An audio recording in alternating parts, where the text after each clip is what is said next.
Yo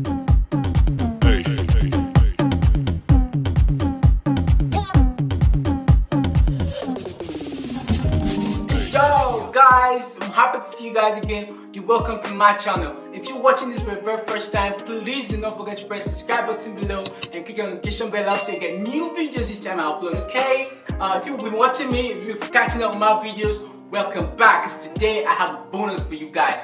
Watch to the very end because I'm going to show you how to create your own Photoshop action, how to save your action. But today, we're on the topic of frequency separation, okay? You've been hearing frequency separation all over the internet. A lot of professional photographers use it. A lot of beginner photographers use it without knowing exactly what it does. So but today, I'm going to teach you guys. That's about to change, guys.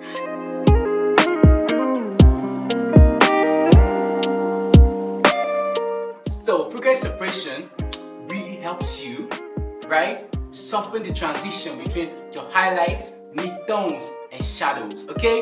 If you don't know what highlight, midtone, and shadow is, please drop in a comment below so I can purposely create a video on that topic for you guys, okay? So frequency separation, like I said before, helps you smoothen or soften the transitions between highlights, midtones, and your shadows. Yeah, so I'm gonna head to my computer and show you guys how I do it, okay? Let's go, guys!